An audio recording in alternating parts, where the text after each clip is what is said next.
Casey got a hole in one. And last one, why did the flag leave with only a glass of water?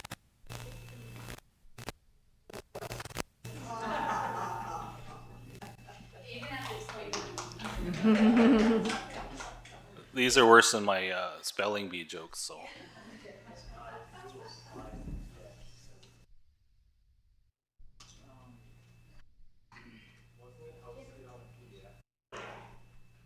So the PDF went on the agenda, the slide deck was on Google Slides, right? Yes, it was, and that was the access to that was removed because I provided you with a PDF, so you're not going to be able to get it. So I Yeah, I don't mind the PDF being shown as I present the slides. That works for me. You just have to manually scroll the PDF. Yeah. It's exactly the same information.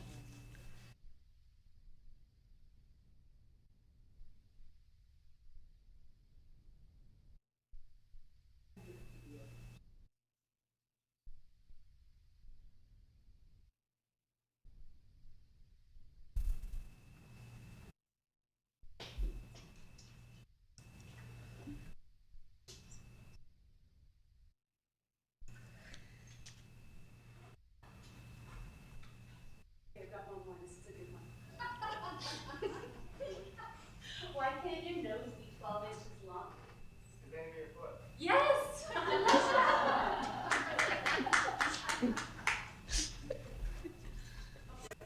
Here we go.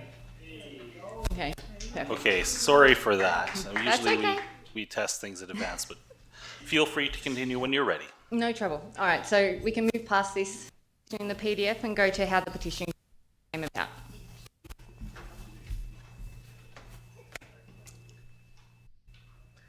Perfect. Are you able to zoom it out a little bit so you can get the whole? Perfect. Okay, so the petition to restore Dutch Lake previous state, the microphone doesn't want to hear me today either, came about after a section of the dock was painted. Once the painting of the dock was announced to the community, it became clear that many community members were unhappy with council's decision and processes. In a small town like ours, it's important for the community to have a voice. And we'll just fix mine. Okay, let's see how this one goes. I took it upon myself to organise a petition to represent the voices going unheard or otherwise silenced. A petition is a peaceful, respectful and officially sanctioned format of communication with government. Can I get the next slide, please?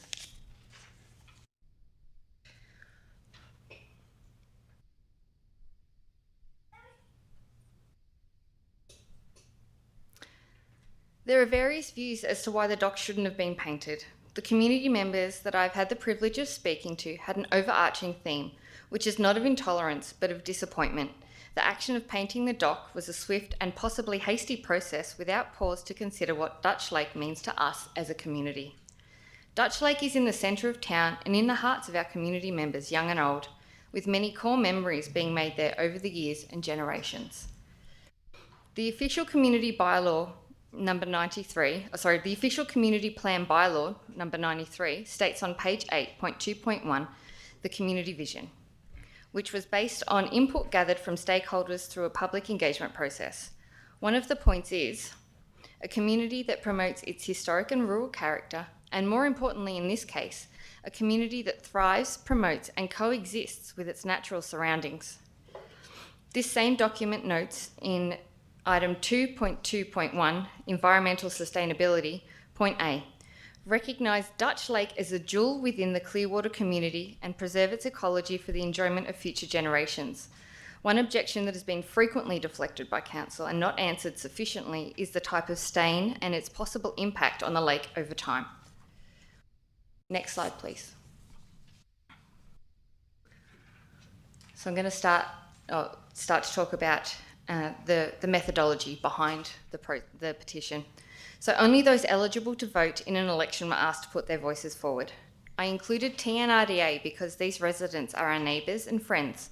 We spent a lot of time in the community with them. I felt it appropriate for TNRDA residents to have their voice heard in the matter as well. TNRDA data is distinct from District of Clearwater data in the results. Next slide, please. I'm just going to take a sip of water.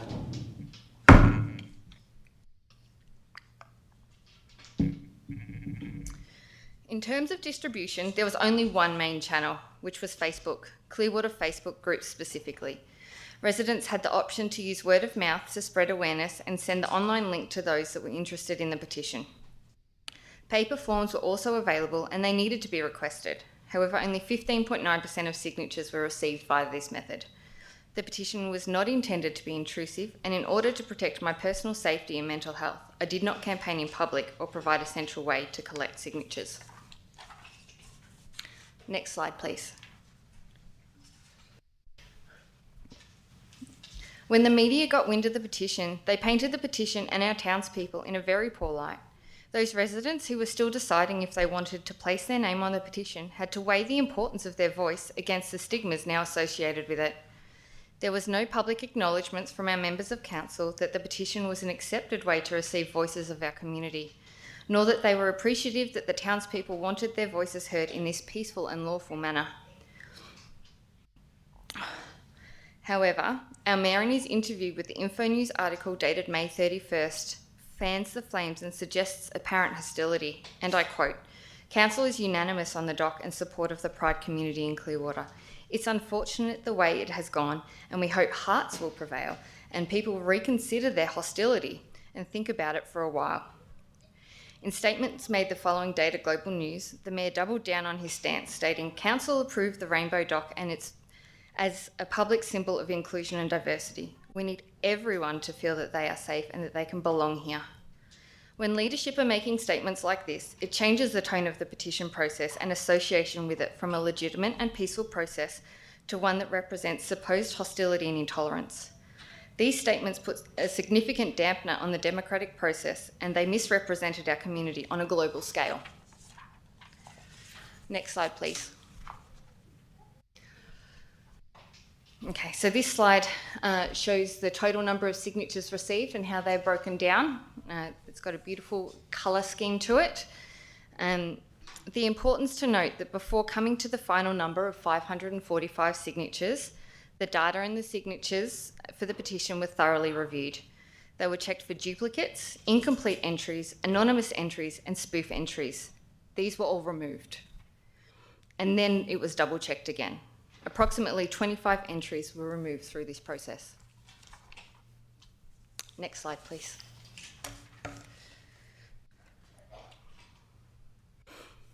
Receiving 330 signatures from residents and owners within the District of Clearwater is significant.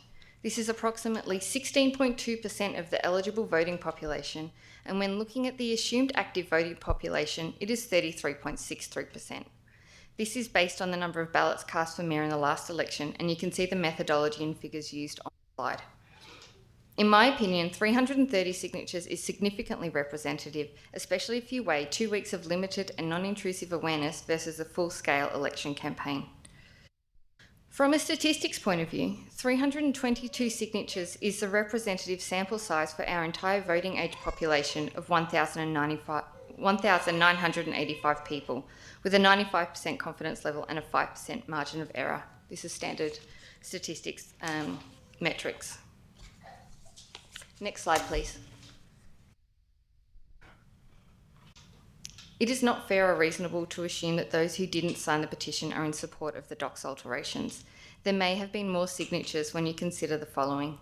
People were not aware of the petition, fear of hurting the feelings of others, political correctness, defeatism, why bother, it won't change, concern of repercussions for having your name on a list that has been touted as being bigoted and phobic, implication of negative media and associated online threads painting Clearwater as a town with hostility and intolerance.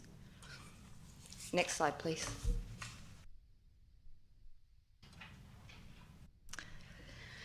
When I started this petition, it was my intention to collect the signatures and have them presented to council, not necessarily in the form of a delegation.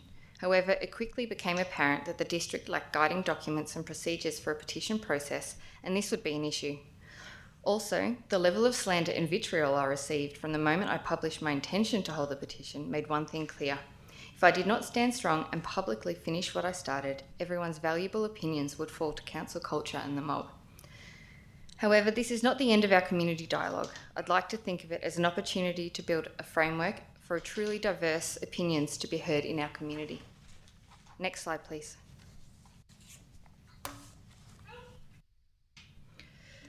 As petitions go, it's not customary for the organiser to put forward suggestions after the fact.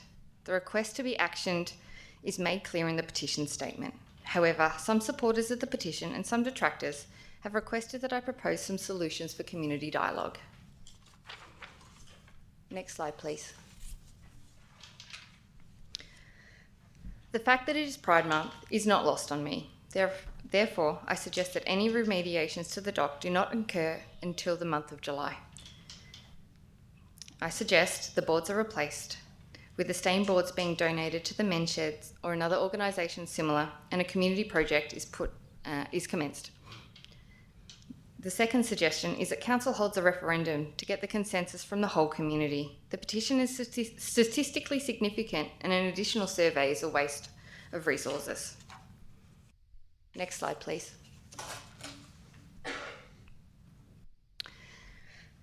This entire process has been a huge learning curve for me and for others I've spoken with. Therefore, I'm putting forward 2 suggestions on how we, as a community, could improve. My first suggestion is that the District of Clearwater adopt a local community consensus bylaw, one that outlines the need for community engagement and voices when making changes similar to the dock in public spaces. And my second suggestion is that the District of Clearwater adopt a bylaw to enforce neutrality in public spaces, one that would keep public funds off limits without a community consensus. Next slide, please.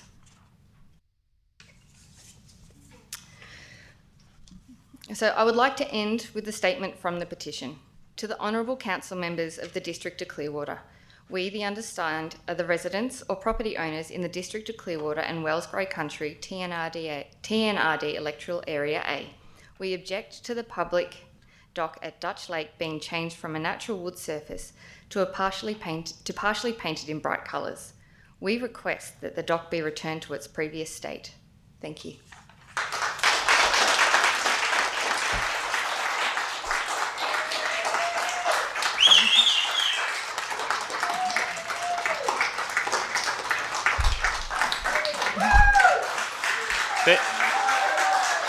Thank you for your presentation.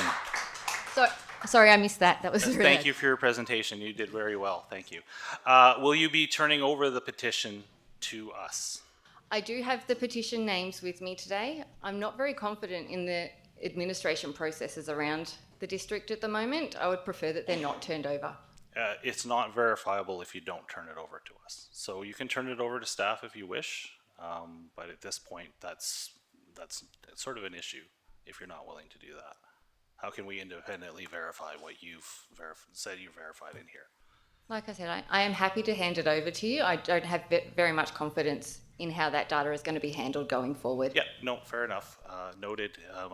If you could hand it to staff, that would be great. I will at the end of the meeting. Thank you. Any questions from council on this? Comments? Councillor Herring. A couple. I just want to thank you so much for doing the public consultation. It's 16% of the community being mobilized is huge. So congratulations, that's really good. We've done public consultations throughout this is my second term, but this term too, and mostly around our budget, which is like between $3 million and $14 million of expenditure. We do Facebook campaigns, we do in-person, we go out to the community, and we have trouble generating that kind of response. So that's really impressive, and that's great to see. I just wanted to point out a couple things, and some of them are actually questions for staff. One of which, I think it's on, but yeah, sorry. Having a bit of trouble picking up these mics today, so get on closer to it. Staff, in terms of neutrality in public spaces, could you estimate the amount of dollars every year we spend celebrating Christian holidays, namely Christmas, Easter?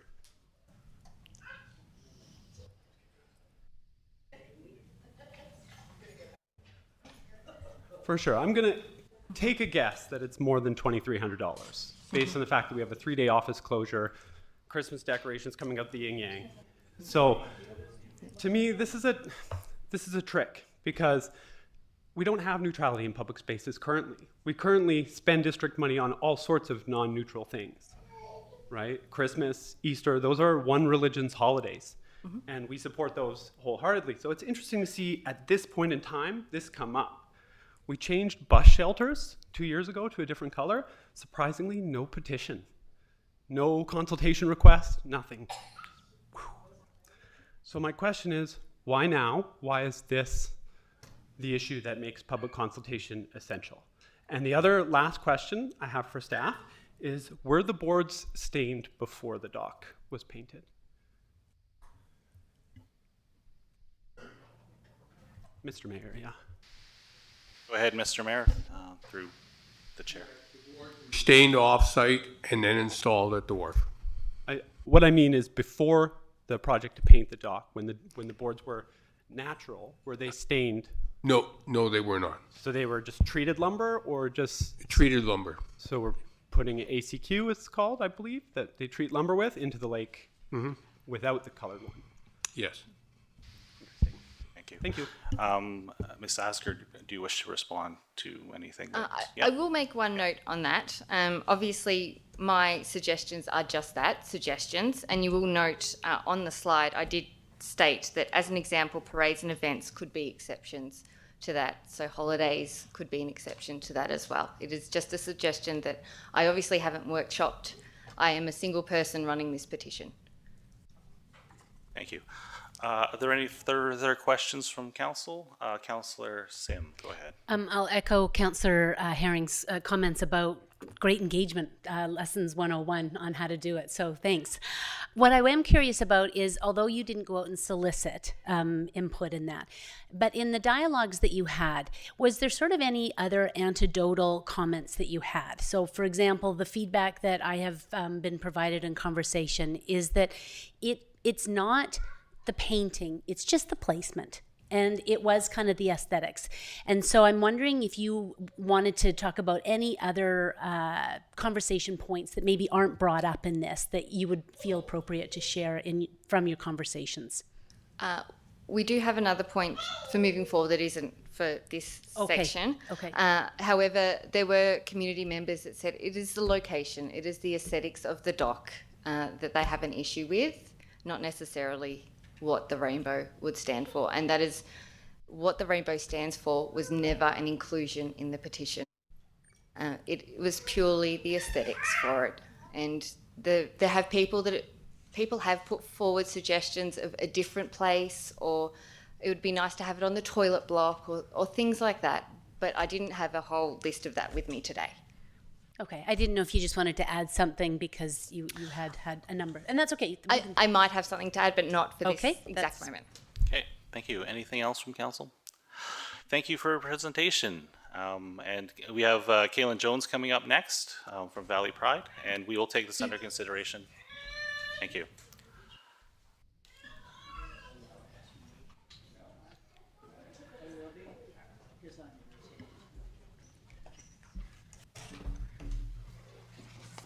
I just want to thank Mayor and Council and staff today for taking the time to listen to us.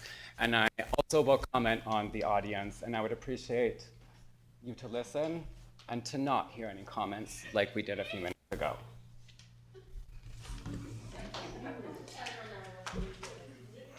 It means be respectful, please, and listen.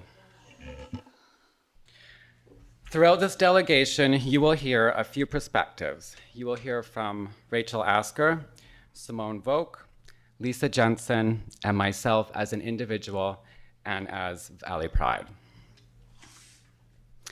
I feel everyone can agree that we as a community are currently in social turmoil at the moment. Whenever there's a social situation where people put their values on the table for whatever reason, the fallout is inevitable. We all remember the times of COVID, and here we are again. In this case, of all things, it was the Rainbow Dock that was the catalyst for people to lay their values on the table in front of friends, families, and strangers. These values these differences in values are what have led us.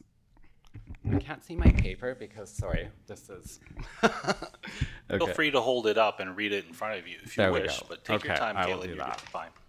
Okay, these differences in values are what has led us to the social unrest we are in. I personally like to think of the rainbow dock as a Band-Aid being ripped off, socially speaking. A visual sign of inclusivity and diversity, such as a rainbow in a public space created with public funds, is new to our community. It signifies change, and it signifies growth. We can't have growth without change. We are human, and we don't always like change. There will always be those bumpy moments in times of change. It has created a huge conversation with many individuals within the community, conversations that obviously needed to happen regardless of the rainbow dock. Having said all of that, there is always something to be learned from these situations for how we can be better for the next time. Thank you all for listening to what we have learned.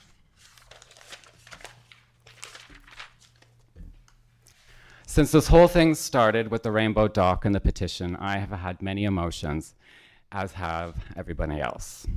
I went from feeling excited, happy, and proud to stressed, to anger, and disappointment, sadness, and frustration.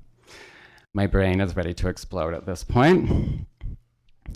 It has strained relationships and even severed some because of these differing values. Most of us have been affected in one way or another on this aspect, including myself. To be honest, I did not know Rachel Asker when this all started. And Rachel, I'm going to turn this way a little bit because I'm talking to you right now. Okay, thank you. Rachel, when I first saw your petition, I was disappointed and I was angry. You reached out shortly after that asking if we could meet and talk about everything that was happening before the petition went to council. As much as I appreciated and respected that gesture, I was still angry. I was not open to meeting and listening to what you had to say. I was closed. Our opinions were too different, and this petition had added so much to my life that I did not have time for. And in my mind, I'm thinking, it's 2024, who asked to have, a visual sign of diversity taken down, especially such a significant sort of first-time thing in Clearwater, other than the high school steps. This was something that Valley Pride and myself personally had been advocating for so long, and we finally got it. Visual representation of inclusivity and diversity in our community, a sign that says, welcome. And then Simone, who is not in favor of the placement of the rainbow dock. Simone.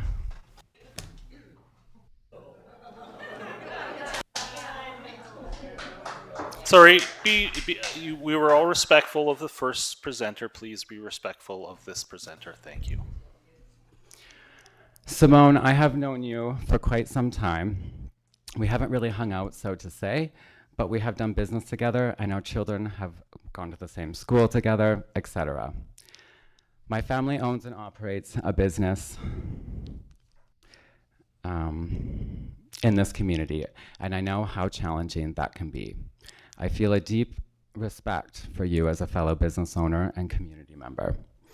I know you enough to know you are a fantastic, hardworking, joyful, and kind soul, an asset to this community, and your family contributes and participates in this community in a big way, and always have since you and your family made Clearwater your home.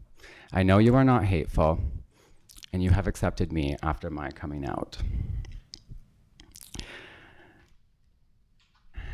And then you reached out to me, Simone.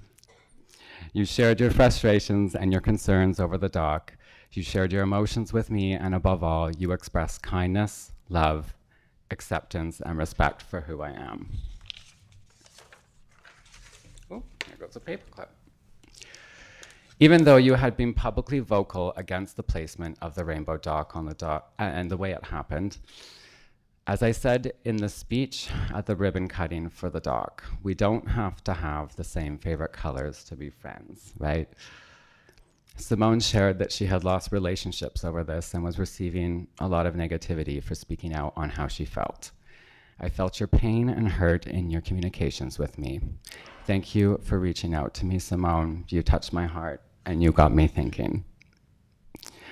I said to myself, again, wait a minute, Kaylin. Simone is going through the same, it's just something like what I'm going through with this whole Rainbow Doc petition. Loss of friends and strained relationships and negative vibes from fellow community members.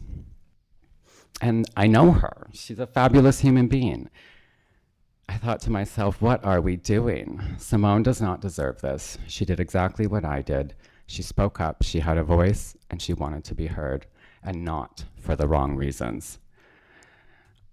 Having a voice and wanting to be heard can be a very uncomfortable thing. Trust me, I know. That's what I did when I went to council nearly 3 years ago. I spoke up, I had a voice, I wanted to be heard and feel validated. Rachel, I didn't really know you, so it was a little easier to block you out, no offense. But Simone, I couldn't stand by and watch you get torn apart by community members on social media over something I essentially instigated a long time ago. But then I was thinking, what makes Rachel any different than Simone? They both just had a voice and wanted to be heard, just like me. So that started it. I reached out to Simone and Rachel. We all had a part in stirring this pot, so to say, so let's see what we can do about it. We agreed to meet Rachel, the petitioner, Kaylin, the Rainbow Doc guy, Simone, a community member that wanted to be heard, and our friend and fellow community member, Lisa, as a neutral component and note keeper.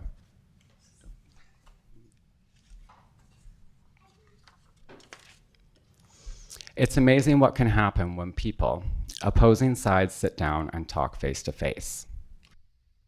This has been the start of an epic learning journey for myself, and I believe all of us in this group. I, of course, already knew Simone and Lisa, but I quickly learned that Rachel met her spouse through a friend. That friend is a proud member of the queer community. And now I'm thinking to myself, I really have to take a step back, because nobody at this table is homophobic in any way. Yet some of us are being torn apart on social media. What is happening here? In the end, I realized that these other individuals just wanted the same things I wanted. I understand now, after listening, that the petition was more about being heard and having a voice within their community. Those two things, being heard and having a voice, brings with them a sense of belonging. We all want to belong. Just as the Rainbow Doc gives me and many others that sense of belonging, I realize the Rainbow Doc, even being a symbol of diversity for all, does not give everyone the same sense of belonging. As I have already said, the rainbow will have a different meaning for all of us, because we are all different, and that's okay. During the meetings, I learned Rachel had even respectfully taken a name off of the petition by request due to strained relationships over the doc. Rachel also talked and asked for advice on whether the petition should remain confidential. And we decided yes. Therefore, we request that these names remain confidential, and unless absolutely necessary, that they are not provided to council or anyone else. A leak of this names list would only cause more unnecessary damage at this point. The four of us met and are now doing damage control over all of this. We are the damage control team. We do not want to create more damage. I have deep respect for Rachel and everyone at our meetings in this regard. And I just need a quick water.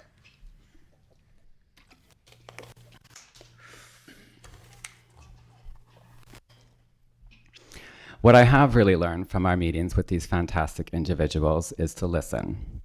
Sit down and talk face to face. We are all the same, and maybe for different reasons, but we all just want to be heard, validated, and for people to be kind. I mentioned at one of the meetings that we really are making history here. When has a social media fiasco like this one ever ended in opposing sides sitting down and talking face to face? Since then, we have met a few more times to work on getting to know one another a bit more. We have shared coffee, food, and laughs over all of this while we worked on building what we are sharing with you today. We all care about our community. We realize that this entire social media fiasco does not show the world who we truly are as a community. It does not highlight the fact that we really are a community full of loving and accepting people. We all know, even though there has been pushback that has been ugly, and those voices are a very small percentage of our community, it's always the ugly voices that are the loudest. We as a community need to show the world that is not who we really are as a community. So I have a little mini TED Talk here next. So we can use the rainbow as a scale here. First, we will give the rainbow two extreme sides. One side of the rainbow scale is people for the dog. The other side of the scale, you have people against the dog. I will not sugarcoat the fact that some of the people that are not for the dock being painted don't want it for all of the wrong reasons.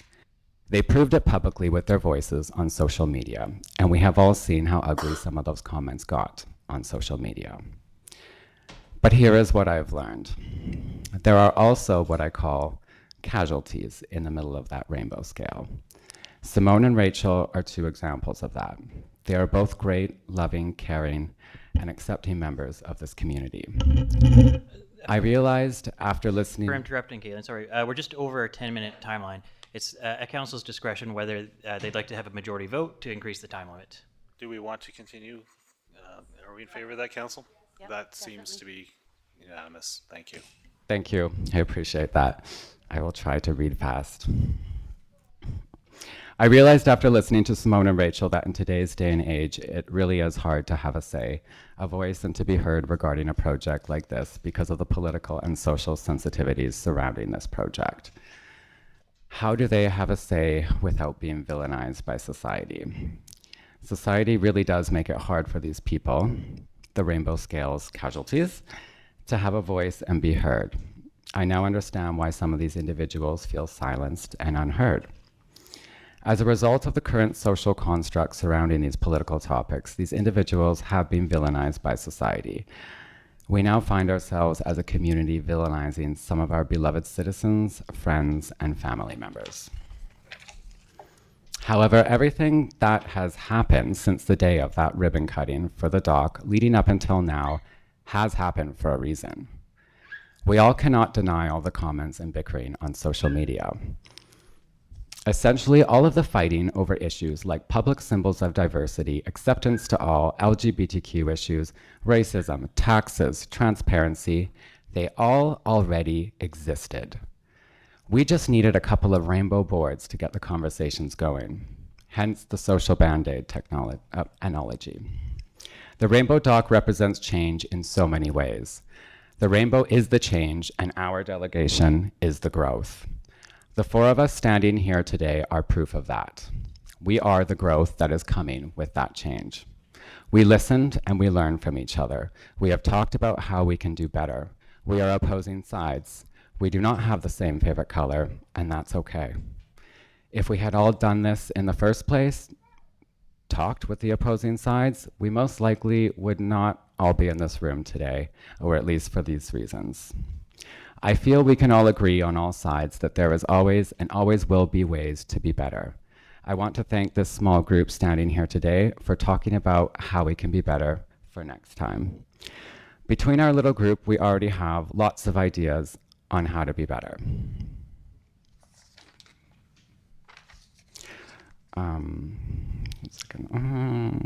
Be better. Reinstating some of the working groups we used to have within council is already a suggestion on the table. We as a community need to remember it is our jobs as a community members to be that voice if we want to be heard. I can speak for myself on behalf of Valley Pride Society. That is exactly what we did. And we got a rainbow, which in the end brought us all here to grow. And that started with having a voice. We have to build relationships like we are here today to have a voice. We may not all agree, that's okay. Get together and talk about things just like we are now. This is a community. what is happening right now. We are building it bigger and better by talking with each other. How do we as a community have access to have a voice and be heard? What accessible pathways can be built to make this happen? It's not completely up to mayor, council, and staff to do that. It is everyone, building relationships, making friends, and talking to each other.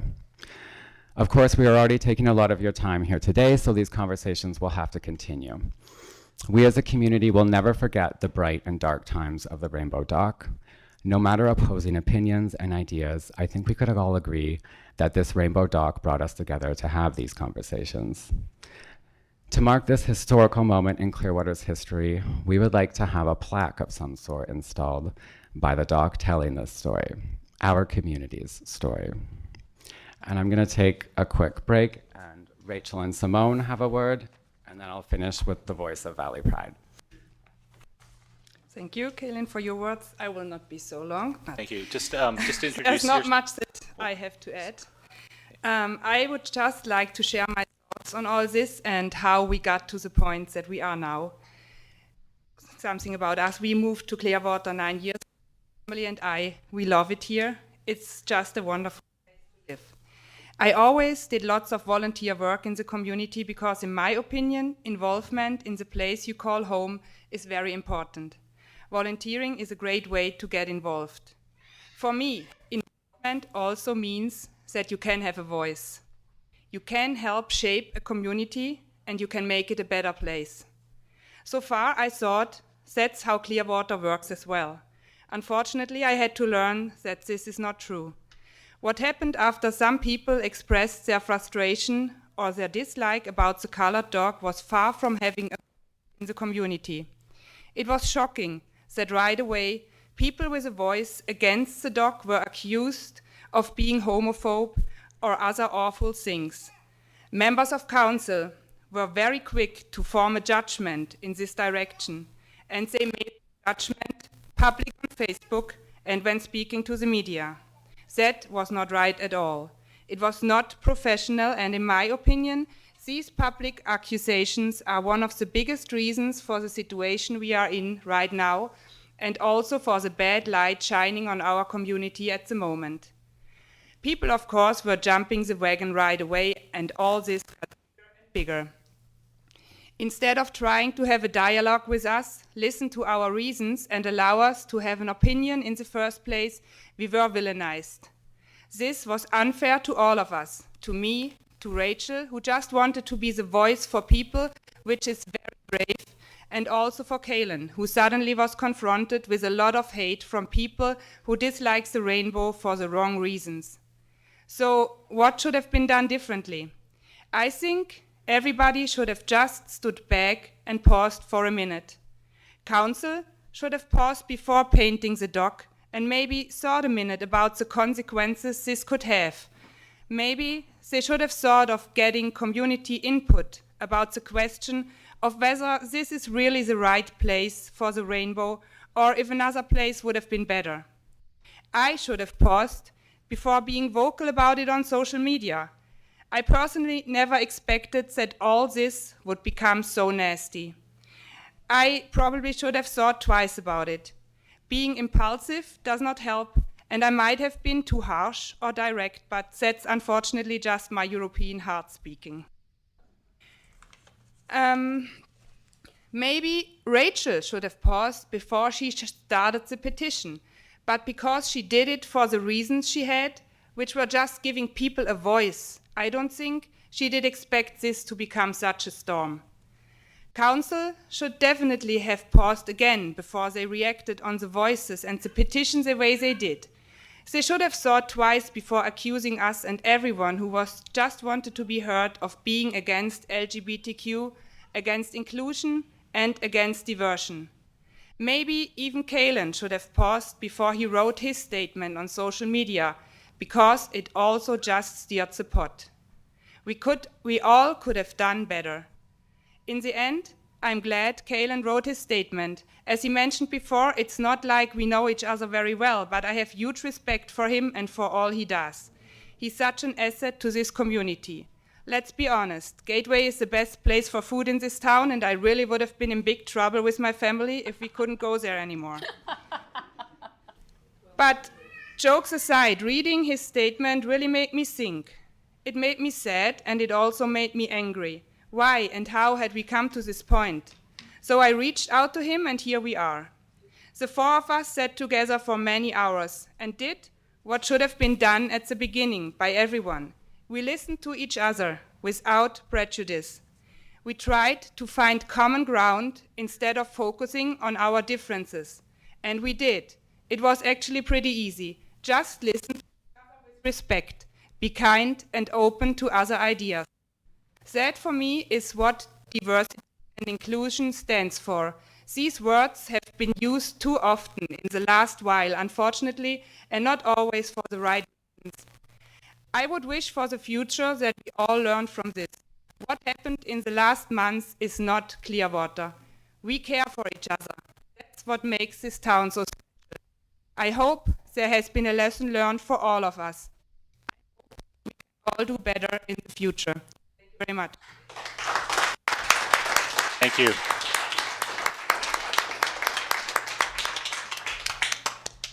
And I'm going to be shorter and sweeter because I've had my time in already. But what I want to add before I read what I've written down, I am proud to be standing with these people here today, and I want everybody to know that I am proud. So I made my points and some of my grievances clear in my presentation. I'm standing here today with Kaylin, and it has not changed my view. I'm standing here today to show you that impactful changes to our town should involve the community as a whole. I'm standing here today to show you that the community has a voice and that we deserve to be heard without prejudice. I'm standing here today to show you that opposing views can coexist when we respect and care for one another. I'm standing here today to show you we can repair and make a better way forward.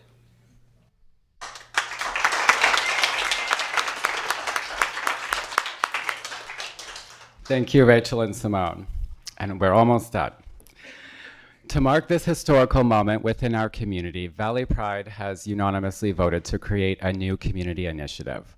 This is a joint initiative born from listening, learning, and growth. We will put into action as a community everything that we have learned with this fiasco. I understand now the rainbow dock, as much as it's a symbol for diversity, does not give everyone the space and sense of belonging, and that's okay. But how do we do that as a community?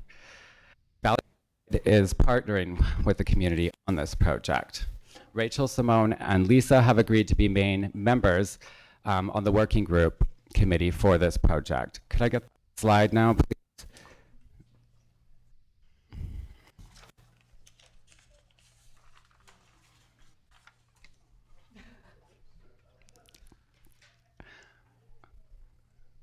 Oh, thank goodness. I don't have as many jokes as Shelley has. So, this project revolves around placemaking. And as you can see up on the slide, what is placemaking? It's about creating places for people, places that people love, people-focused, inclusive and collaborative, visionary, but also practical, letting go and sharing responsibility, and they are flexible and adaptable. Placemaking is not about delivering a master plan, led nor design driven, just based on what experts think, or just about the outcome, controlling, nor one-dimensional, static. We wanted to create a project that everyone in the community can be a part of. Everyone deserves to be heard and feel they have a space that creates that sense of belonging. It's really a simple project. The project will be funded by grants and donations. We want to have a bunch of unique seats/benches built based on community consensus. The working group will work with the district to come up with viable locations for these benches. After that, the working group will work with the community to build consensus on where those seats would make the most difference and what styles/shapes they should be. The working group will also build consensus on how to decorate some of the benches. We want this to be a community project. We want members of this community to have the opportunity to be heard and participate in this creation of spaces. And the displays of art we know this community is capable of. This would be a community initiative that we can build and grow on. Every time a new bench is added or needs to be repainted, we will have to talk as a community and build consensus. We would like to approach the men's shed and CSS to have the benches built. The idea is that these would be placed around town during the summer months and put away for the winter, making this an economical and simple project. And to mark this really historical moment in Clearwater's history, one of the benches will be designed with seats on opposite side facing each other. This bench will be dedicated to this time of change and growth in our community. The social fabric of our community will forever be better because of the growth you see here today. We already have Vokes Trans Canada Limited pledging some logs for this project. Gateway Grill and Catering Co. has pledged $1,000, and Valley Pride Society will seek out some grants.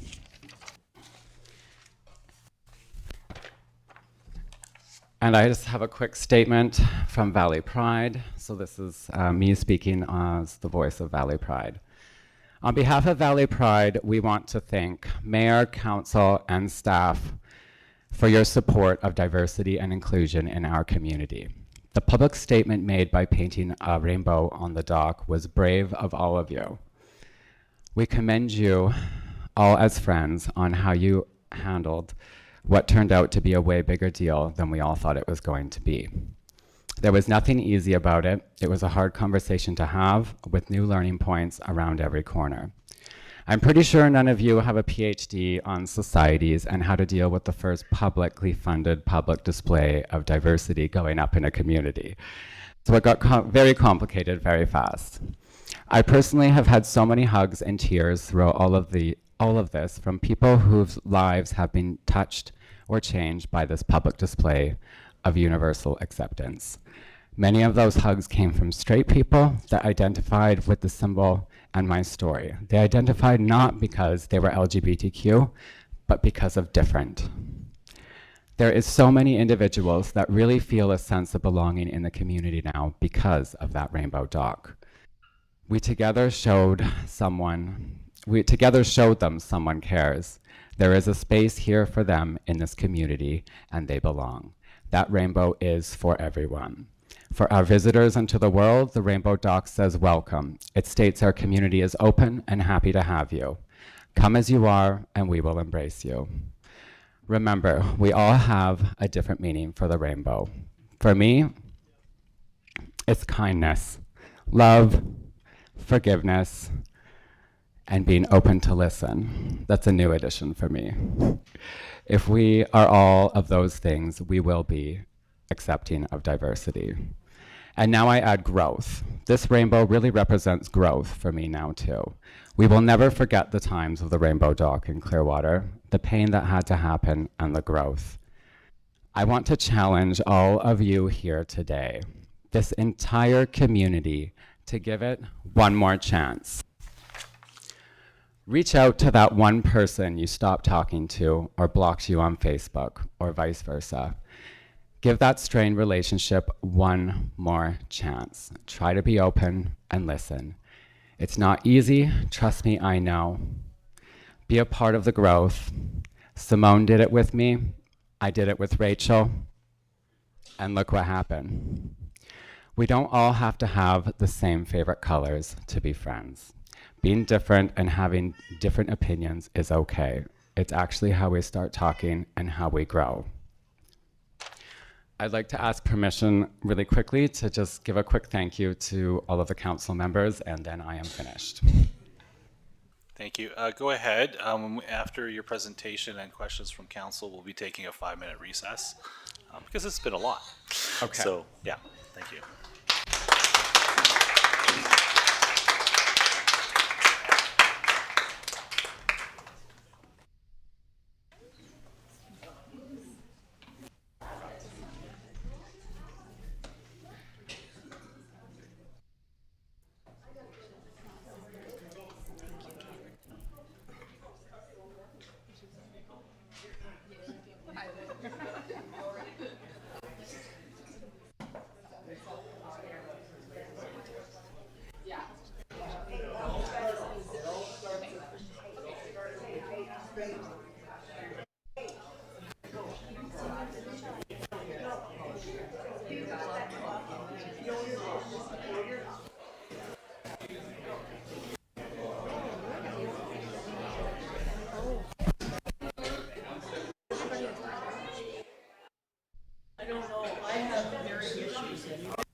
we are going to take a recess, but I'm going to give council just a brief opportunity to ask any questions of Kaylin. Anything else on this? Am I seeing any from council?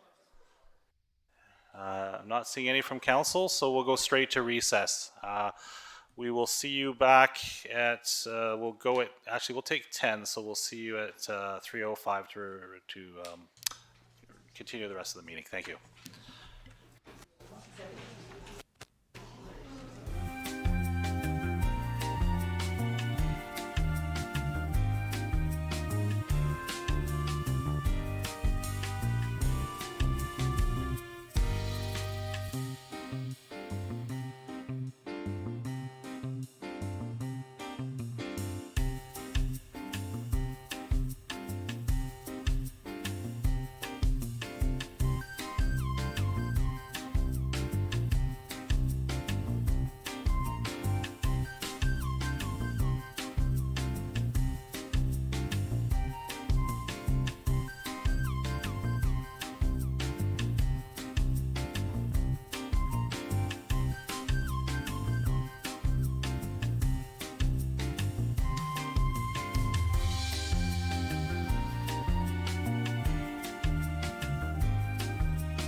Okay, are we live again?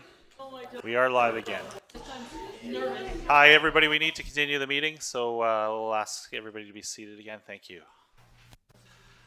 Moving on to item 8.1, minutes of the regular council meeting held June 4th. Are there any errors or omissions? Seeing no hands up from council, can I get a mover and a seconder? Moved by Councillor Herring, seconded by Councillor Matheson. All those in favor? Thank you, and that is adopted. Moving on to item 10.1, DVP 24-01. There are multiple reports here. I believe staff wishes to speak to this. Other than to answer questions, Your Worship, but this is a development variance permit application for 445 Wildwood Road. What the applicants are doing is they're severing a lot from this main parcel. And in order to do that, right now under our subdivision and development servicing bylaw, they'd have to put in curb, gutter, sidewalk, rebuild the road to center line, none of which I would recommend is appropriate for a one-lot subdivision similar to this. And as council knows, we did get a grant to redo our development approvals process. That was put out by press release yesterday through the province of British Columbia. We have $141,000 that's coming towards doing this complete refresh of development services. So applicants and residents don't have to go through this process moving forward to make it easier to do development. So that's in essence what this is, and this is the notice of intent to consider approval of development variance permit number DVP 24001 at 445 Wildwood Road. Thank you. Thank you. Are there any questions of council? Councillor Matheson. Just one quick question. Hello, is it working? Hello? No. Just one quick question. I recognize that the development of the sidewalks is kind of crazy for that area, but once this is subdivided, the property that is pulled apart or separated, if somebody were to develop that down the road, they would have to go through all the process of getting the development services in there, the water and the sewer and all that separately? Yes. Actually, this development runs with the land, so therefore it is going to be exempt from those requirements moving forward. Pretty hard, though, to subdivide this lot further again, because it is a one-lot, single-family dwelling. So if it was a one house that was going to be built on there, it would just be the standard. That's right. Thank you. Okay, thank you. Any further questions on this? Go ahead, Councillor Frizzle. I was under the understanding this was a three-sibling property. So could they not separate that piece that's going to be separated off? Could they not subdivide that after if they chose to? They will be able to subdivide the remainder lot. The lot that's being created is a single-family lot, but there is still development potential on the remainder, and it would only be on this newly created lot that variance would apply to under this particular situation. Supplemental to that? Supplemental. So is there enough room on the remainder lot if they decide to subdivide that into two chunks to be able to put in two sewer systems, one sewer system for each piece of property? I'm not a wastewater practitioner. There's always an engineering solution to these things. It's how much money you want to put towards it and what system you put into place. Thank you. Any further questions? No, I just comment the fact that I'm really happy to get this grant. We've needed to modernize our development services for quite some time now. A lot of this has been demanded from developers for quite some time, and I really look forward to getting this accomplished as fast as we possibly can, because with everything that's going on with the housing needs studies with the province, the timing couldn't be any better on that. So thank you. There is a recommendation that council issue a notice of intent to consider approval of developments permit number DVP 24-01 at 445 Wildwood Road. Moved by Councillor Frizzle, seconded by Councillor Sim. All those in favor, and that passes. Thank you. Okay, and then there is the late item under unfinished, which is item 11.3, in-camera reporting out in relation to bylaw enforcement. And I'll let Mr. Johnson speak to that as well. Members of council, this is a report that council had in camera, and in terms of transparency and openness and governance, that's what this is. This brings this complete report out of in camera and into the public, which notes that council has made a decision to approve staff to hire a contractor to perform bylaw enforcement duties for 8 hours a week. One of the things that council said through the strategic planning process is we wanted to see an increase in level of service in bylaw services. We believe that this is going to allow us to do that, but we're going to very closely monitor the effectiveness of moving towards a contract, and we'll bring you a recommendation before the end of the year about how successful we've been and some of the metrics and how we've been able to change some of those metrics in terms of how quickly we get back to people. And by having a contractor provide this service to us, this allows our fire chief to concentrate fully within the fire services, do fire inspections, work with fire smart coordinator, and bylaw will rest in the corporate services department where it makes more sense from the perspective of corporate services creates the bylaws, brings them forward, and that oversight will start as soon as that contractor is brought on board. Our intention is to put a notice out to the community in the coming days, looking for people that want to apply for this position and this contract. Thank you. Any questions of council on this? Not seeing one. Councillor Sim, go ahead.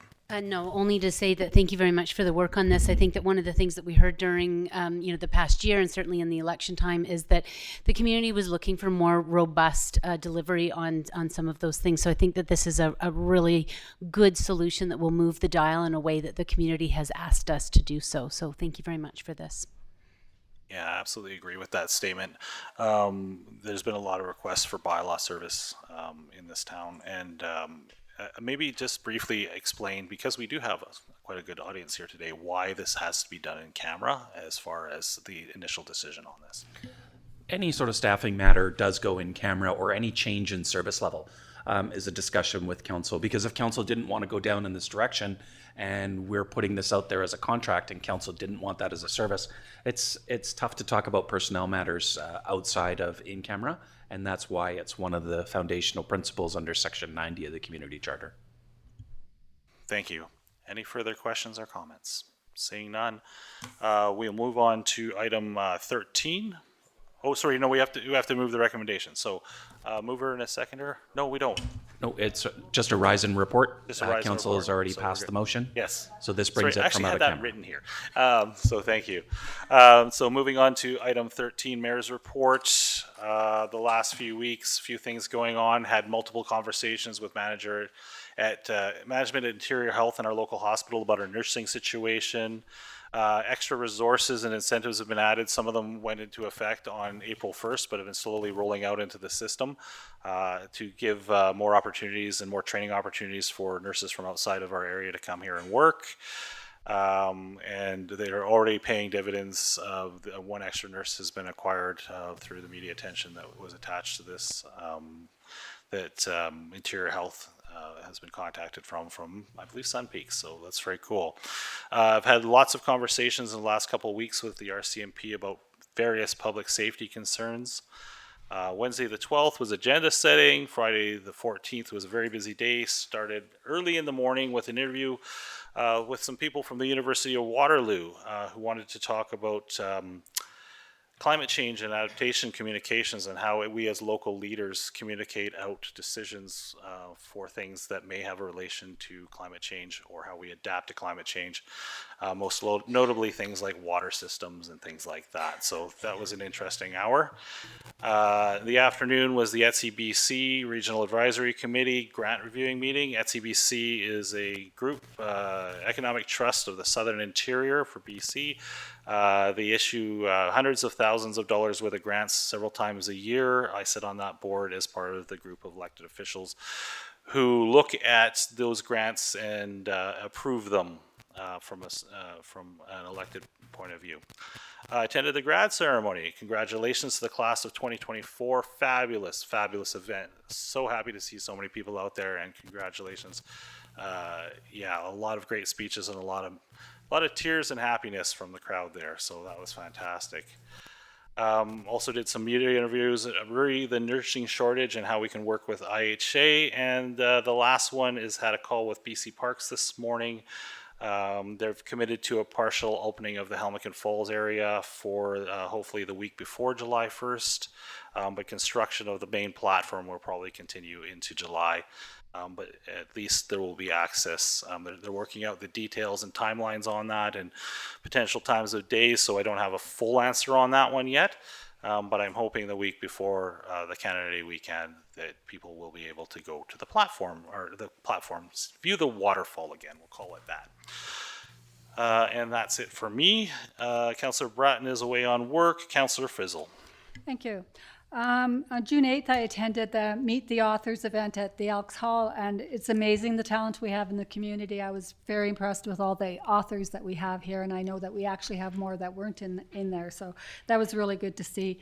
I also attended the ribbon cutting ceremony at the gazebo at the Splash Park with the Rotary, and we had to actually interrupt a birthday party to be able to cut the ribbon. So that's being well used, and it was well attended. The Splash Park was full and the kids were having lots of fun, so it was good to see.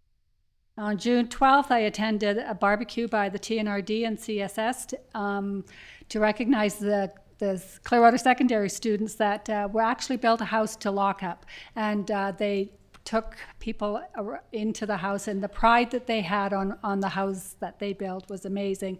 There was a lot of people that were involved in having that happen. It was very exciting to see, and I'll leave the rest for Councillor Sim to speak to, as she had a son and she knows more about it than I do. I also attended a grad this past weekend, but it was in Squamish. But it really brought home to me that wherever you go, teenagers are the same, and they're so proud of themselves. They do such a good job, and there was lots of good speeches, and it just brought home. It was my granddaughter I went to see, and it brought back my daughter graduating here. So it was a very fun weekend for me, and congratulations to the Clearwater grads. And that's it for me. Thank you. Councillor Herring.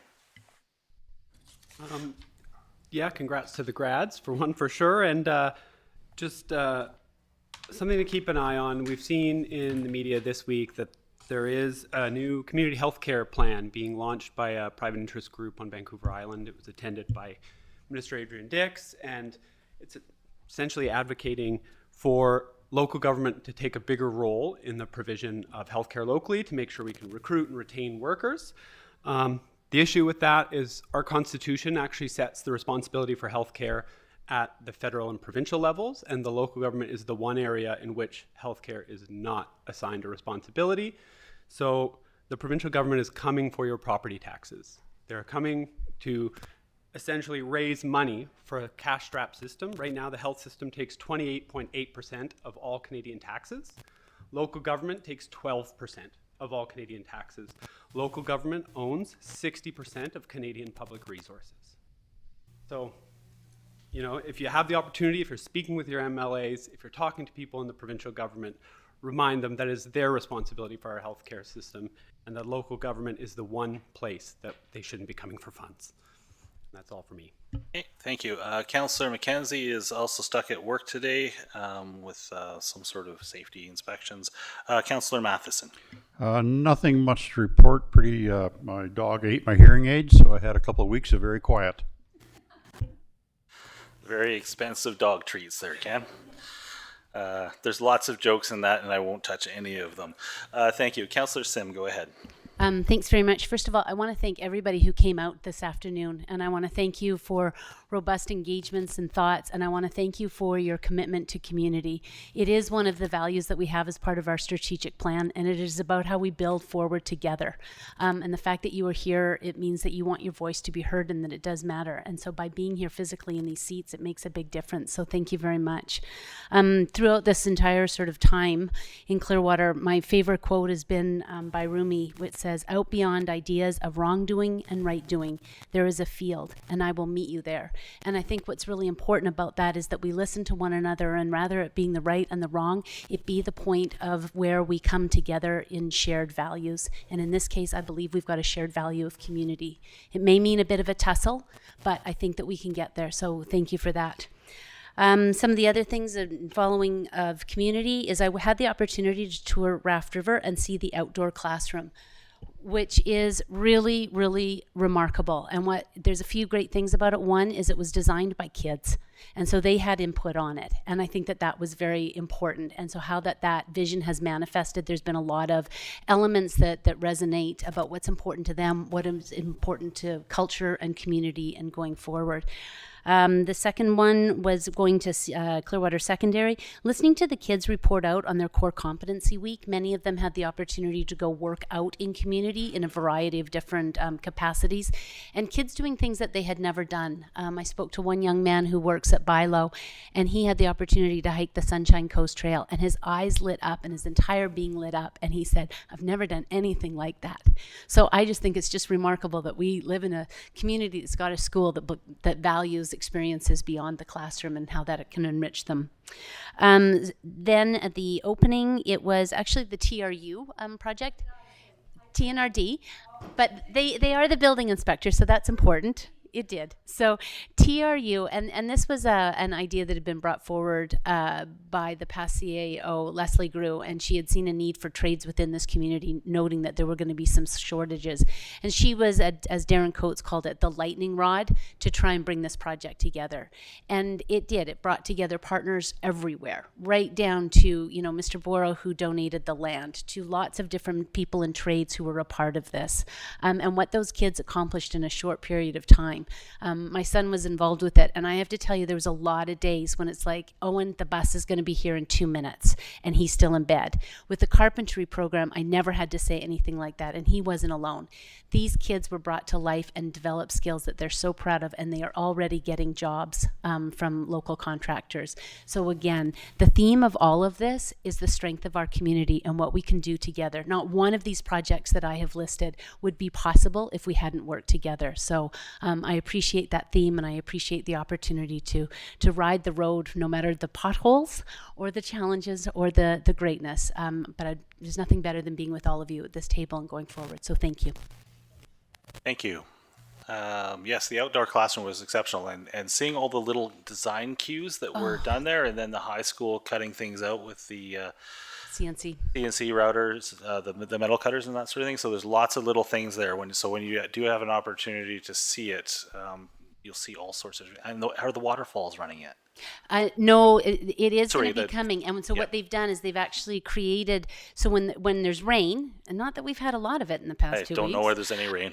They've designed the roof so it goes and then it feeds some of the pollinator garden and a lot of the different attributes around it.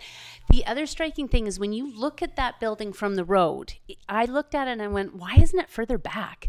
But that is the metaphor of life. You actually have to stand on the other side of it, and when you look out, you see the most remarkable view, and then you realize that the proximity will allow so many more people to be able to utilize that space. So you're right, every single detail was well thought of. And a question to your other hat, does the school board or the elementary school, are they going to have a policy for public use on that? Absolutely. It was designed with that in mind. And in fact, the superintendent was up and she just saw all sorts of great potential and definitely opening it up because it was designed as a opportunity for public space and public use. And it's very robust and all of that. In fact, the superintendent was so excited. Her first thing is, we need an outdoor classroom academy. She was very excited. So, yeah. Let's hope it gets duplicated elsewhere. Thank you for that. Moving on to item 15, there is 15.1 Rainbow Dock Project, a follow-up report. Are there any questions or questions from council, or would you like to speak to this in any way? No. Okay. So, question, Councillor Sim, go ahead. Yeah, I think that the thing that the big takeaway is so my bumper sticker has always been changes a long conversation. And it's frustrating to that end that it does take so long. But what I learned through this entire process is that, yes, sometimes government does move slow, but maybe we're supposed to move slow is because of that time for deliberation. And when we move too quick, we miss the steps that are an imperative that create that space and pause for different voices to come into the conversation. So I appreciated that being in the report, and I appreciated being reminded that while my other bumper sticker, reads instant gratification takes too long, it's the change is a long conversation that will get us there in the long run, stronger and a bit tighter. Thank you. Anything further? No? Okay. So that's just to receive for information, so there's no vote on that. Moving on to item 16.2, and there is no 16.1, which is interesting. 2023 Summary of Financial Information, SOFI report, and I believe Ms. Claassen, are you speaking to this at all? Yes. Okay, thank you. Just bring that up. Good afternoon, Mayor and Council. Today you have in front of you the 2023 Summary of Financial Information, or as well known to us as the SOFI. Just a few highlights. The SOFI is required by legislation. It is due to be filed. Usually it's June 30th, but this year it's July 2nd. And it will be posted on our website after this meeting once it's approved, and it will be filed with the province. The SOFI report does include the financial statements, which we've talked about earlier. It also includes several other statements or schedules. I'll just go through them. Statement of severance agreements. There were no severance agreements in 2023. Schedule of guarantee and indemnity agreements. There was none of those as well. Schedule of remuneration and expenses. Those are all the remuneration and expenses. So those are wages, acting pay, vacation, councillor wages for all employees with over $75,000 and all mayor and councillors. It also includes travel expenses and things like that. The schedule of suppliers of goods and services, those are all items that we pay to a variety of vendors over $25,000. And the schedule of grants and contributions that was paid out during the year. So in front of you, we have a recommendation as well. Thank you. Are there any questions on this? You want a minute to look at it? No? Okay. There is a recommendation. The council resolved to approve the 2023 Statement of Financial Information, SOFI, as presented, and hereby authorize the Mayor and Director of Finance to sign the attached Statement of Financial Information prior to forwarding SOFI to the Ministry and posting for public information. What is the desire of council? Moved by Councillor Matheson, seconded by Councillor Frizzle. Discussion, seeing none. All those in favor?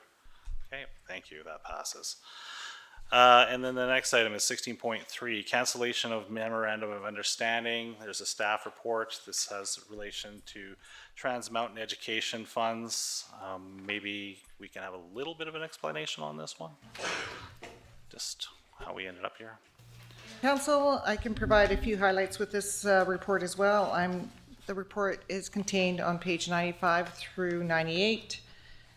The District of Clearwater received a letter from the TNRD requesting cancellation of the Memorandum of Understanding to distribute and requesting to distribute the rest of the TNRD TMX bursary funds.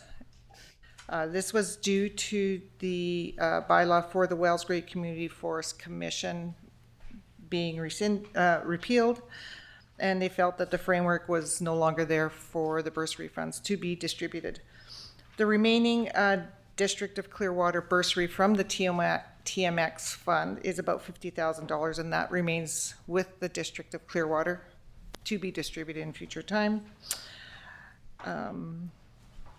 So the funds that are to be distributed is about $32,192 plus interest, so a total of $35,407. Any questions on this? Councillor Sim. So I think the intention of this particular funding stream was really, really good, and I believe that council was quite excited about it. And yet the distribution of it is something that is not something I understand. And I don't understand how we communicate it out. And having just gone through grad and having just heard, 32, probably actually 42 kids, all with different aspirations and trades being one of them, why isn't this a part of that? Like, what do we need to do to get that out there, or how do people access it, even if it is returned to the TNRD? I mean, the intent was there. How do we utilize this?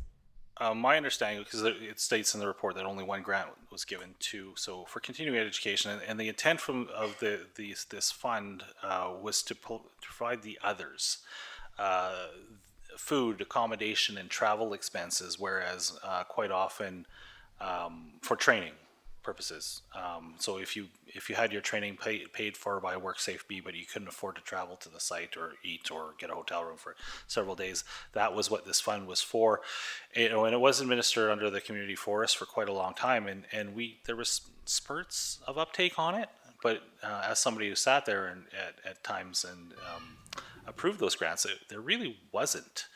So hopefully the conversation we're having right now and the TNRD taking this back on allows the portion allocated to the TNRD to get out there, and people will have more awareness that this is something that they can access. Yep, go ahead. And maybe, it is a question to have answered in some way, shape, or form, but who would people ask? And how would it be asked? Well, I recognize that we need to, move the funds back. There has been that letter. So I understand the action for it, but if we could add a little Post-it note to the check and, ask that they maybe do a bit different job than what has been done. Yeah, and I think that'll be a discussion. I was actually kind of shocked that when the numbers came down that there was only one application from TNRD area residents, because there's quite a lot of them, and quite a lot of people working in trades that are looking for upgrades. So hopefully when it does go back to the TNRD, they set up a process rather quickly for dispersal of this. So yeah, I think. But yes, go ahead, Ms. Clausen. If I could contribute, since the repeal of the Wellsgrade Community Forest Commission facility or a way to distribute those funds, we need to, as the District of Clearwater, provide a policy and also distribute those funds. We are in transition. Okay. Yeah. And that's good to know, because it's like, okay, now what? But it's nice to know we're transforming. Yes, transforming.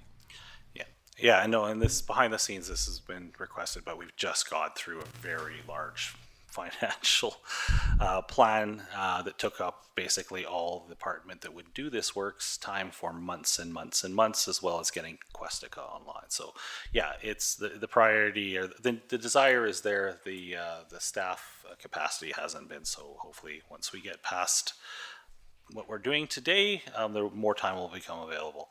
Any further questions on this? If not, there are two recommendations. What is the desire of council? Moving recommendation 1, Councillor Matheson, seconder on that. Seconded by Councillor Herring. Further discussion? Seeing none, all those in favor? Okay, that passes. Councillor Sim, are you opposed, or you want to talk? I think, no, my hand is just going to stay down because I don't fully endorse it, but I'm opposed to it. So. Okay, fair enough. Do you want it noted as opposed? If you're not, just not opposed. Okay. I'm going to oppose it. Okay. There we go. Noted as opposed. There we go. Thank you. And then there's recommendation 2 that council amend the 2024 to 2028 financial plan bylaw to increase the distribution from the adult education reserve to accommodate the return of the TNRD TMX adult education bursary fund. Need a mover and a seconder on that one.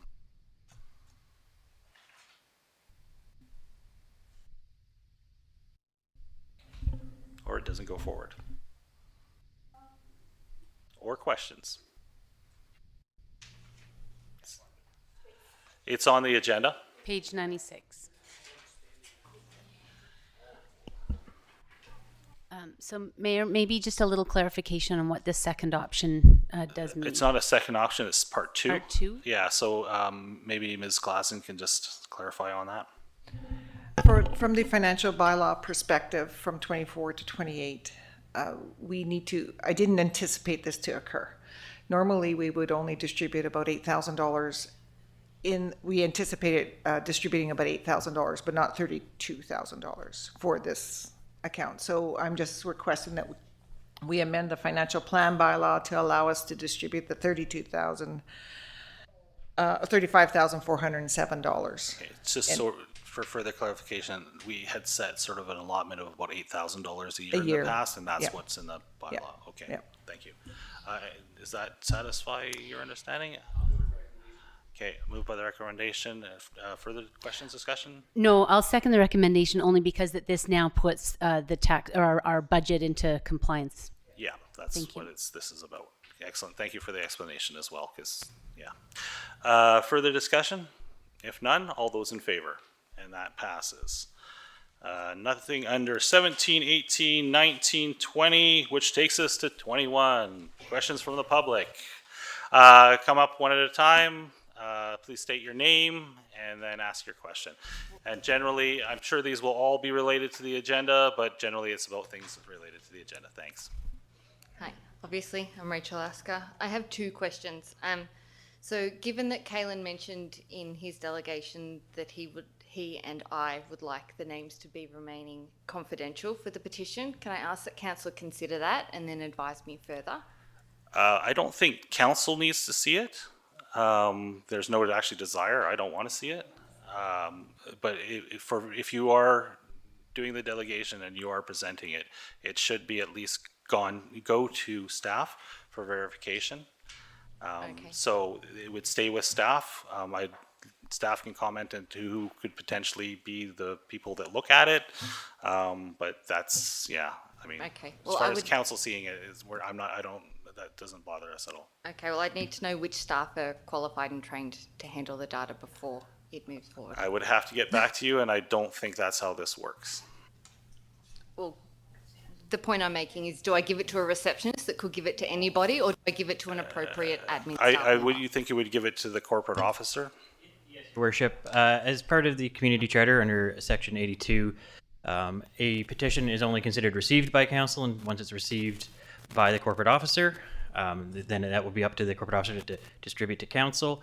As well, all names and signatures must be on the petition, and it does form a part of the public record. So if I do receive it, it does form the part of the public record, and it wouldn't remain confidential after that point in time.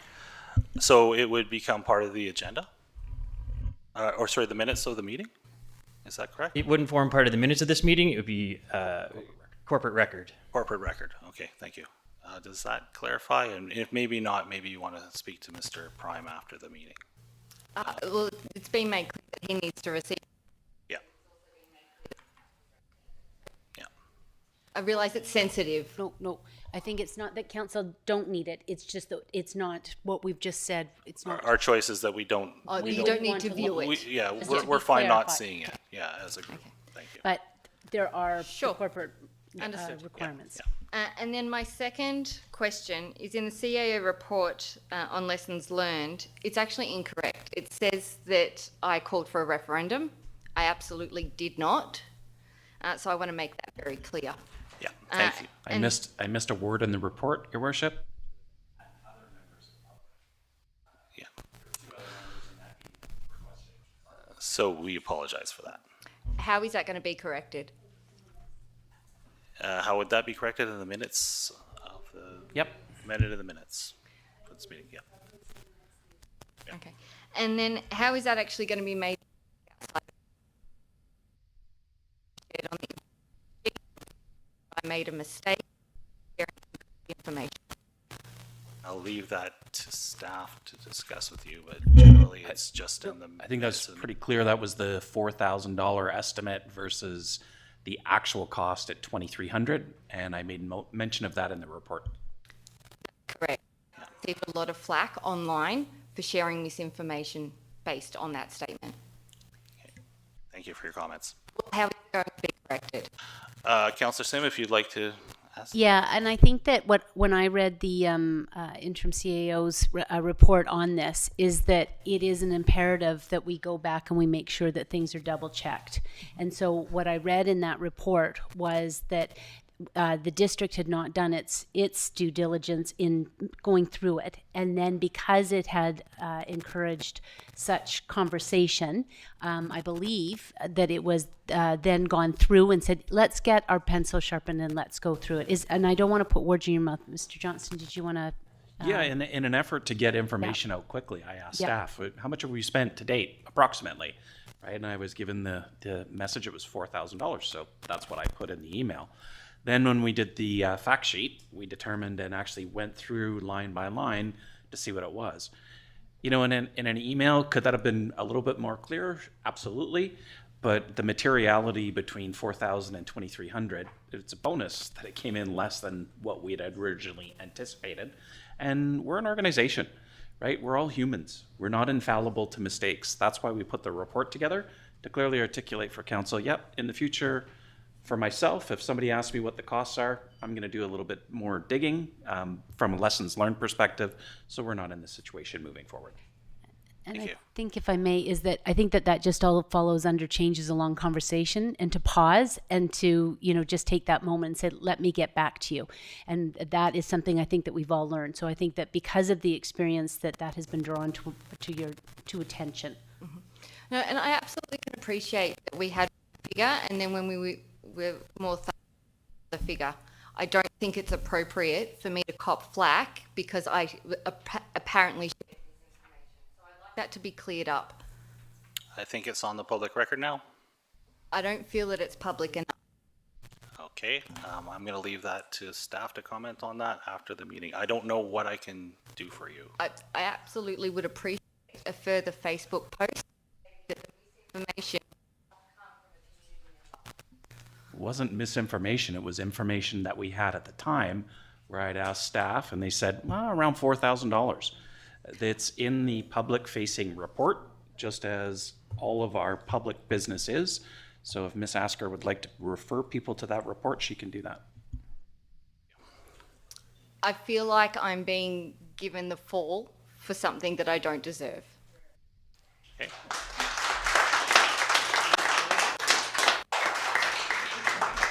Thank you. I know we all know you're Cheryl Thomas, but can you please state your name as Cheryl Thomas?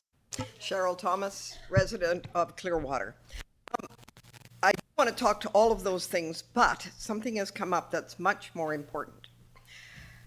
I am a member of the North Thompson Community.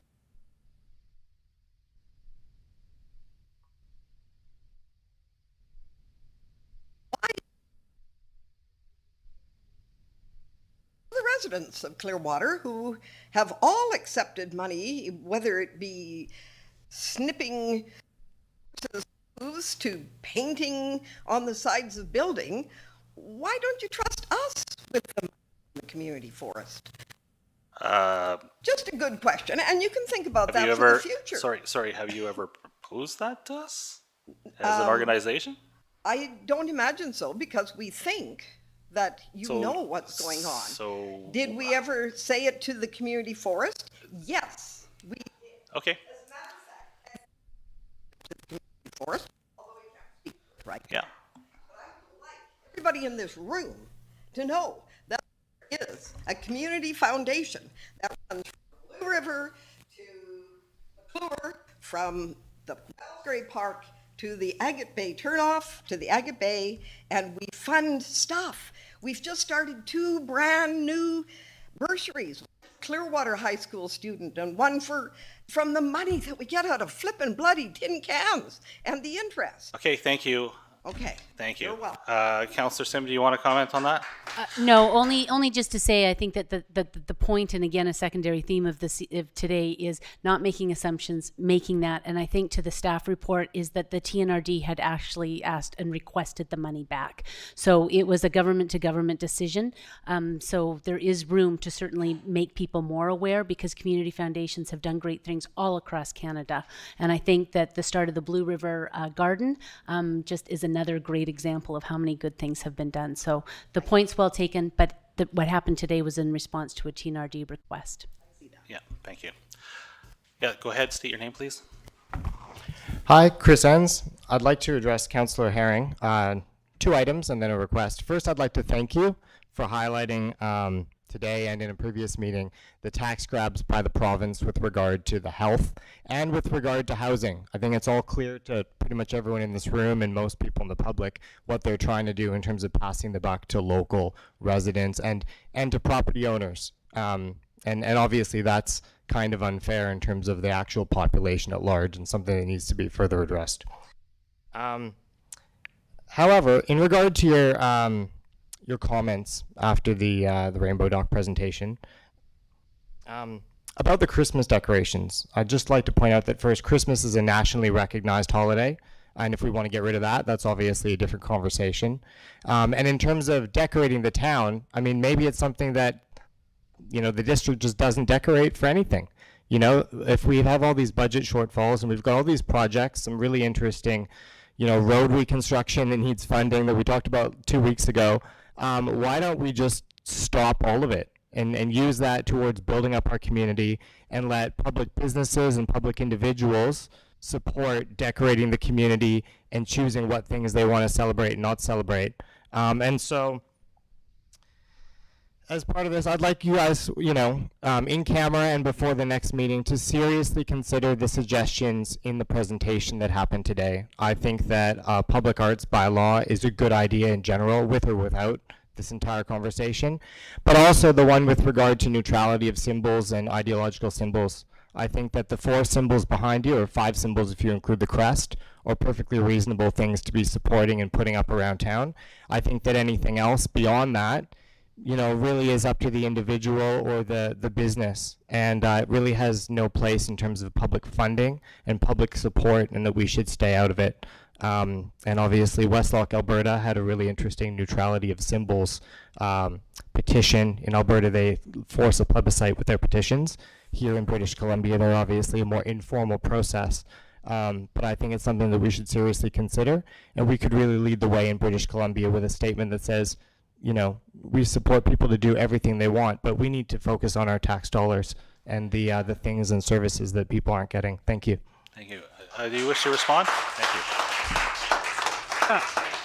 I'd love to respond. I just want to say, absolutely. I think you're right. And the reason I brought up that point is more to highlight that it's like this is a wider conversation around how we use public space.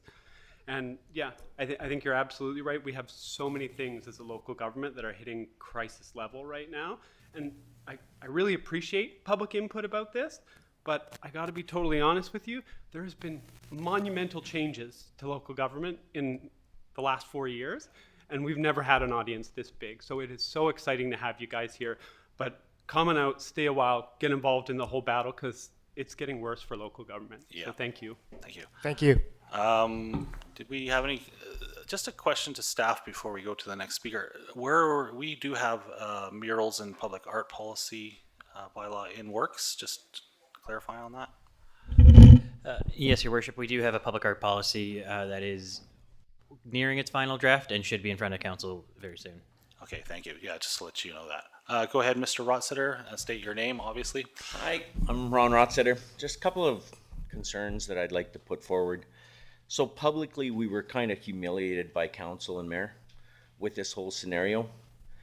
And I think publicly, our community deserves an apology, publicly. It's quick and easy to go to the media. And I don't think it's a whole lot to ask for. Like white privileged, I mean, those comments coming from council are not. Who made that, who made that comment? Okay, hold on a second. Who made that comment? I'll explain to you. Councillor that's not here today made a comment the first time this was brought up. Sorry, you're going to have to take that up with that councillor. No, this is a public forum. This needs to be. Sorry, did he make that in a public statement? Because you're making a pretty strong accusation. That was right a now. very obvious comment made in this room. White privilege. Not in this room. In this room. I don't. And we tried to get the minutes, and of course, but it was live. And people. So, anyways, as I'm standing, you also know the comments that were made on Global News. Yep. That kind of made us all look like we're a bunch of schmucks. I know. I'll disagree with that, but go ahead. I'm telling you, no tail. But how we were presented on Global News was not an accurate description of the people in here today. Everybody. And I'd like that addressed publicly. Well, thank you for their comments. I'll take it under consideration.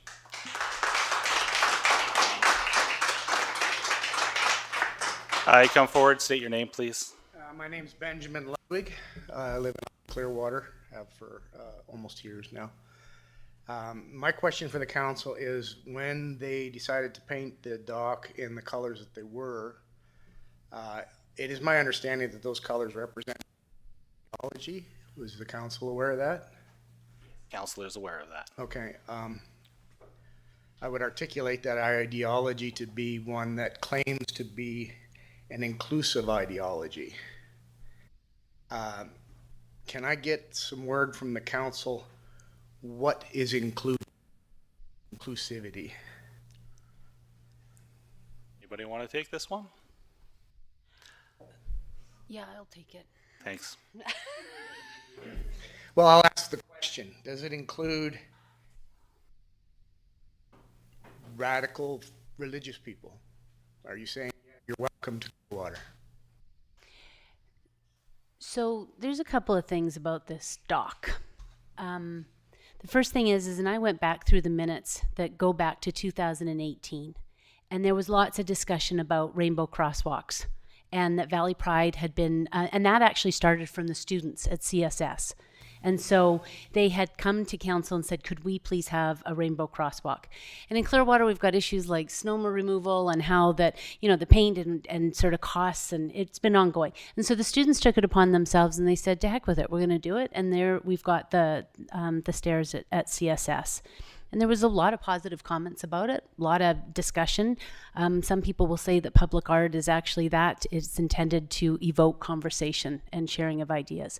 So 2018 is when that first concept came to the council chambers.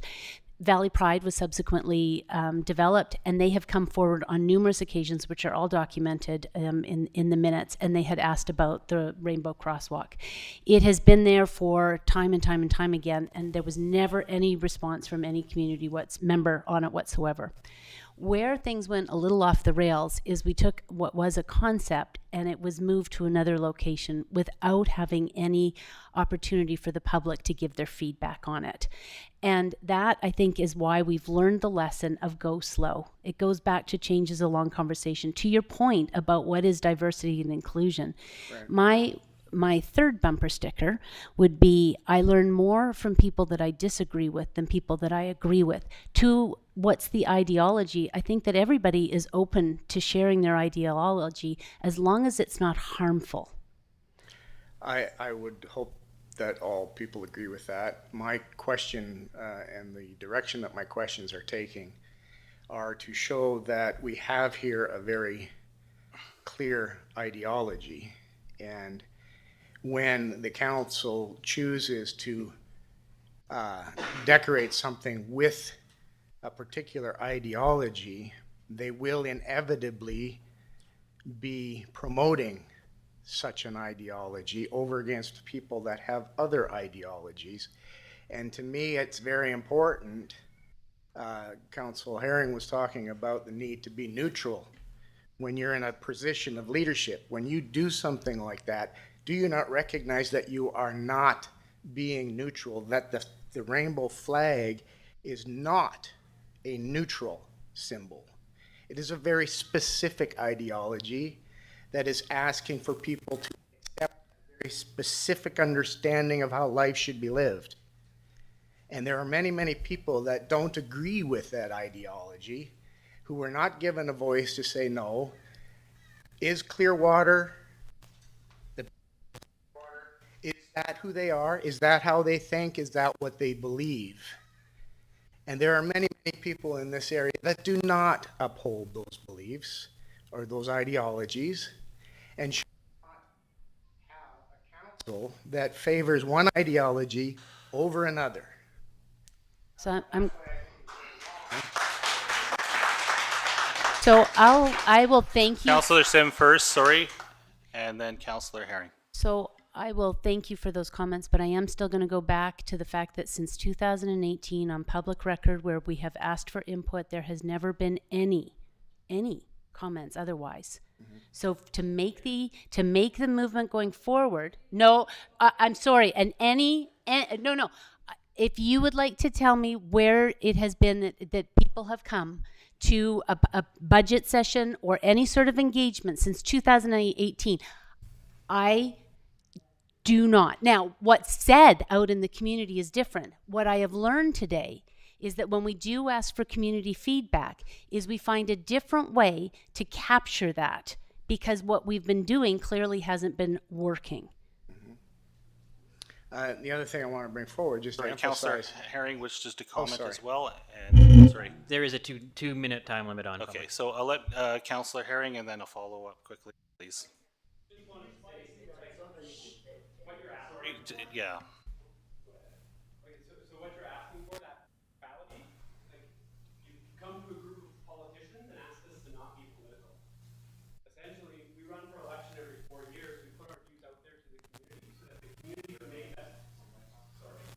I'll restart that.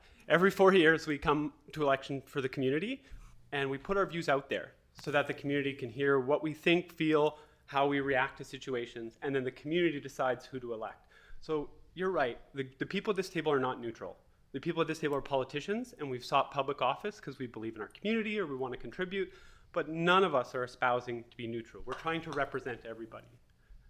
So what that means is when you come here and share your opinion or when a petition comes forward, we're happy to hear that. We want to take that in. We're not shutting down dialogue about this. We're in fact inviting dialogue about this. We care about this. But after the fact, that's the problem. Sometimes that's going to happen. Essentially, Yeah. there are like 4 conditions that result in us having to go to referendum.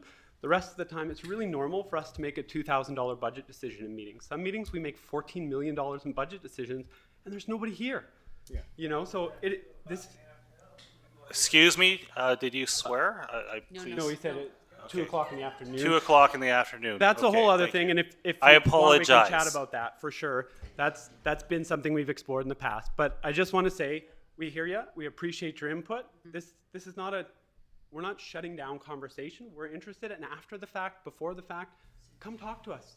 We're a group of people who do want input because it's what we care about. Agreed. Can I request a little bit more than my 2 minutes since there's nobody else? lined There up? is actually, Cindy is waiting, and there are actually others that wish to speak. Very good. Thank you. I couldn't sit down. Introduce yourself, Cindy Wilgosh, please introduce yourself. Yes, I'm Cindy Wilgosh. And just for the record, I was going to try and come here and keep my mouth shut, but obviously that doesn't work. So for the record, I want to say I'm Kaylin Jones' mother-in-law, and I'm very proud of him. I'm very proud of what he's accomplished over these last few years. And I want to say he really went out of his comfort zone. For those that care with and saying, you know, I screwed up. There should have been more public consultation.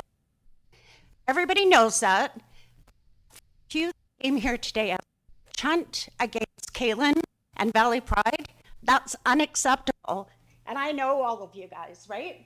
So if you're coming here just to fight about LGBTQ, you guys have a problem. This is Clearwater. I agree that dock never should have been painted. I agree with that. But when you're attacking my children, that's where I have a problem. So the petition, good for you. You know, everybody that works with it. But I want to go on the record saying that for the news one, I agree. Like, it painted all of Clearwater like we're a bunch of assholes, right? We're not. We love each other. We support each other. And I just want to say, you know what? Good job. And I'm glad that dock is painted now because I see the ones that the LGBT, right? I see them on the Facebook and I read all those comments. So, you know what, guys? Good job for you guys. I clap for all of you bigots in this room right now. That's all I have. Thank you. Are there any further questions or comments? Seeing none, we do need... Oh, sorry. I am not a public speaker. Take your time. We will be patient with you. I am Ann Comer. Thank I've you. been on Facebook quite a bit lately for a couple different reasons.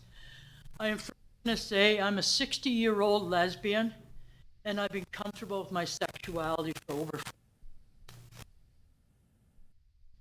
Kaylin, it is so hard to do this, isn't it? To stand up and what he did. On the other hand, I am absolutely, or should I say, painting of the dock. To me, in that moment, okay, I don't have the best. It's okay.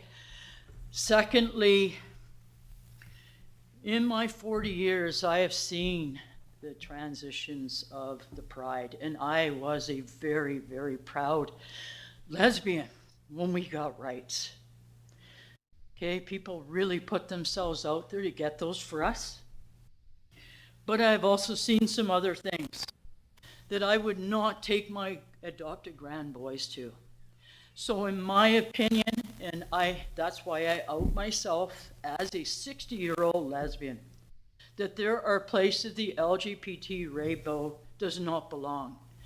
And I don't think it's fitting where there are slides and teeter-totters. I'm all for that high school, like right on. And I'm all for Kaylin's suggestions about the benches around. I'd help with it. There's places the LGBT need to stay away from, and that's where the little kids are. And me going to prides that I am glad I never had my kids with me. Okay? And the other thing with that is, and I hope our dock gets restored. I also learned from my own experiences, and I have friends that are almost pushing. They were victims way back when. When we shoved this down people's throat, and that's what that doc did. I read how many comments. I was not offended once when somebody has a different opinion, but I've had over 40 years to. The only person that made me uncomfortable in my life was. If you bring the community a part of it, when topics and the LGBT is, it is. It's about a preference. Involve the community, guys. Because he tried to do something good, and I know what he was trying to do. But I also know, as another person, people feel threatened. I have friends that hug me, they're straight, they're whatever. They have children. They're threatened by that stuff because it's in a playground. It's in the play area. Okay? In the future, please, involve the community. And anybody you call a bigot. Just because somebody has a different opinion of something does not make them a bigot. I don't agree with everybody's lifestyle or their religions. I don't. And I am not offended. Your worship, we're at 3 minutes now. I'm not offended by that. Yeah. Okay? Yeah, thank you.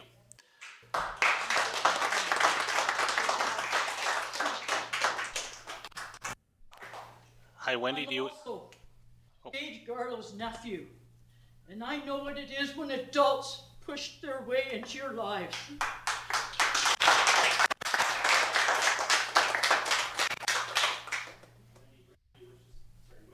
You wish to speak?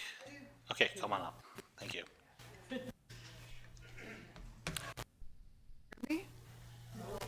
Can you hear me now? Yes, you can. Yes. Okay, so it starts with a lot. I don't even know where to start. I've got pages and pages of just things that came through for weeks of all this going on. Council, you are 100% responsible for what gets painted or whatever. These are public places. You guys made the decision. I want that to be clear. And I want to say it's our tax dollars. I don't know what your mandates are for where tax dollars are spent. I did ask for information that this is going to be ongoing painting that's going to be done by the district to upkeep it. And so there's more tax dollars coming for this. So my question then to council is are you playing a devil's advocate here? Are you feeling pressured by something? Because this does feel wrong. A rainbow has 7 colors, not 6. So it's definitely clearly a flag of the LGBTQ umbrellaed under the pride flag. Is that correct, Kaylin? Is that what the flag represents? Is everybody under that one flag? That flag represents. Okay. There's no symbol. There's nothing attached to that flag. It's an LGBTQ plus, but okay. Okay, so then why there? Because I don't feel that anybody's been disincluded. Fighting for your rights. Did you read my story on Facebook? I can tell you. Sorry. Okay, this is my time. Point of order. Let's not do a debate. Sorry. This is my time, Yeah. right? Correct? No, let's not do a debate, please. So don't please address council, don't address the audience. Okay, thank you. So I'm sorry that feelings got hurt there, but your job as council is not about feelings. It's about the structural of what we have to pay, what has to be paid, what's coming down the pipe. Okay? I'm not here to hurt feelings. I'm not here to get my feelings hurt. But it is